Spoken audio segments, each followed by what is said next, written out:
কোথায় আমেরিকায় ছিল, কোথায় লন্ডনে ছিল, কোথায় জাপানে ছিল, তাদেরকে আইনা বই লেখাইতেছে, সংস্কার করতেছে।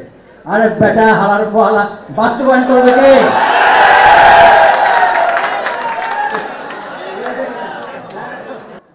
ভালো কথা। এখন বাংলাদেশে প্রায় 54 বছর, তাই না? 54 বছর নানা চড়াই উত্তর মধ্যে থেকে আমরা এই 54 বছর কাটিয়েছি। সবাই সবাই তার সময় একটা বয়সে বিপ্লব করে, আমরাও করেছি। পাকিস্তান ভেঙে আমরা বাংলাদেশ করেছি। এখন আমরা যে বাংলাদেশটা করলাম, এইটা দিয়ে আবার একটা বিপ্লব হচ্ছে, তো ভালো কথা, সংস্কার করছে। কিন্তু আমাদের ব্যবস্থাতে সংস্কার ছিল, এসে সংস্কার করার নাই। স্বাস্থ্যনীতি, শিক্ষানীতি, এই উপজেলা ব্যবস্থা ইত্যাদি, এগুলো সংস্কারের অংশ। কিন্তু এখন এটা কোন পর্যায়ে পৌঁছবে, দেশে একটা নির্বাচন হবে কি হবে না, করতে দেবে কি দেবে না, এই দোদুল্যমান অবস্থার ভিতরে আমরা বসবাস করছি। আমি অনেক সময় হালকা মেজাজে কথা বলি, বাবা নির্বাচন করার প্রয়োজন কি? তোমরা দুইটা তো দল আছো, তোমার যে কটা আসন আছে ভাগাভাগি করে নাও, যে কটা মন্ত্রিসভা প্রয়োজন ভাগাভাগি করে নাও। মাঝখান থেকে 2000 কোটি টাকা, 3000 কোটি টাকা বা 5000 কোটি টাকা খরচ করে নির্বাচন করার প্রয়োজন কি? কেন কথা বলি? অমুককে নির্বাচন করতে দেবে না, তমুককে নির্বাচন করতে দেবে না। আর আন্দোলনটা ছিল মানুষের অধিকারের ব্যাপারে, তাদের মৌলিক অধিকারের জন্য। আজকে কিন্তু মৌলিক কথা কেউ বলে না, আজকে কিন্তু বাক স্বাধীনতার কথা কেউ বলে না, আজকে কিন্তু সংবাদপত্রের স্বাধীনতার কথা কেউ বলে না। আমি পত্রিকায় দেখলাম বা পড়লাম, যারা এই সেদিন পর্যন্ত সংবাদপত্রের নানা দুর্বলতা সম্পর্কে, সীমাবদ্ধতা সম্পর্কে সমালোচনা করেছেন, সম্প্রতিকালে গত পরশু একটা বিবৃতি দিল, হুবহু একই জিনিস সংঘটিত হয়েছে। দখলের রাজনীতি হচ্ছে, ব্যবসা দখল হচ্ছে, দোকান দখল হচ্ছে, চাঁদা হচ্ছে, নিয়ম কানুনের ভিতরে নাই। কিন্তু আমাদের দুঃখ লাগে যে এই দেশের যারা রাজনীতি করেছে, এই দেশের মানুষের সাথে যারা সংগ্রাম করেছে, আন্দোলন করেছে, তাদেরকে বাদ দিয়ে এখন দেশ কারা চালাচ্ছে? Non government. গভর্নমেন্ট চালাচ্ছে কারা? Non government. তাদের চলার কথা না। হ্যাঁ, গভর্নমেন্ট চালাচ্ছে কারা? Non government. সেই প্রথমেই বলে দিচ্ছে যে আমি চালাচ্ছি না। আর উপদেশ দিচ্ছে কারা? যারা এই দেশে বসবাস করতেন না।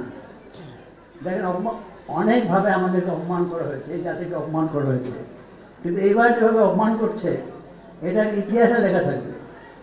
কোথায় আমেরিকায় ছিল, কোথায় লন্ডনে ছিল, কোথায় জাপানে ছিল, তাদেরকে আইনা বই লেখাইতেছে, সংস্কার করতেছে। আরে বেটা হালার ফলা বাস্তবায়ন করবে কে?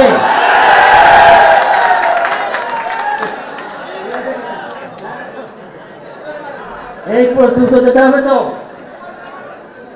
আমার কাছে জাসদ এসেছিল অনেক বছর আগে, 14 দফা না 19 দফা নিয়ে আসাম রক্সব আসলেন। ভালো মন্দ যাই হোক, ভাই এই দফাগুলি বাস্তবায়ন করবে কে? তোমরা করবা। এরা সিরাজুল খান ছিলেন আমাদের সকলের অত্যন্ত শ্রদ্ধা ভাষণ রাজনীতিবিদ। তো তিনিও বলতেন যে তোমরা বাস্তবায়ন করবে। দেশ স্বাধীন হওয়ার পর এই যেমন মিন্টু রোডে বঙ্গবন্ধু বসতেন। আমি ওখানে গেলাম, সেদিন জাতীয়করণ হচ্ছিল, তো মণি সিং তিনি ওখানে ছিলেন। বঙ্গবন্ধু আমাকে পরিচয় করে দিলেন, দাদা আপনি মঞ্জুকে চিনেন? তাকে ছিলেন আমার দিকে, উনি বললেন, বঙ্গবন্ধু বললেন মানিক ভাই ছিল। ও তুই মানিক ভাইয়ের ছেলে? আমি তো একটু অন্য ধরনের কথা বলি। আমি বললাম দাদা আপনাদের সমাজতন্ত্র কোথায়? বলে আমরা যদি বগিটা রেল তুলি তাহলে তোমরা ঢাকায় নেবা। আমি মনে করলাম আমার যখন ঢাকা দিয়েছে এইটা যাবে না, তাই না?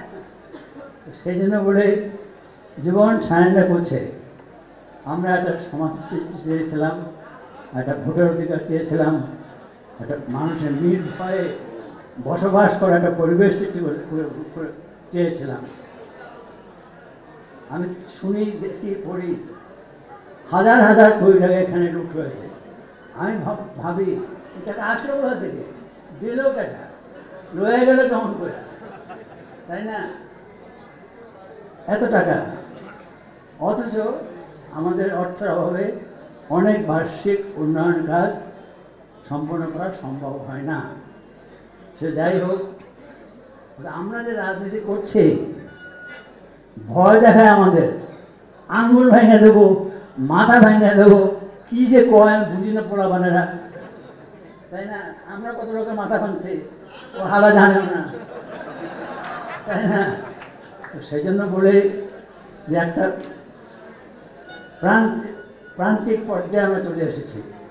এখন মনে হয় একটা শেষ খেলা হবে। দ্বন্দ্ব এখন অনিবার্য। বাংলা একটা কথা আছে, ভাত দেওয়ার মুরাদ নাই, মেয়েরা বড় বড় কথা গাও, সবাই নাকি আমার শরীরে হয়ে গেছে। আমার বলা তুই গণতন্ত্র শিখছো কার কাছ থেকে? তোর তো আমি গণতন্ত্র শিখাইছি বেটা, তোর পাবে জিরা।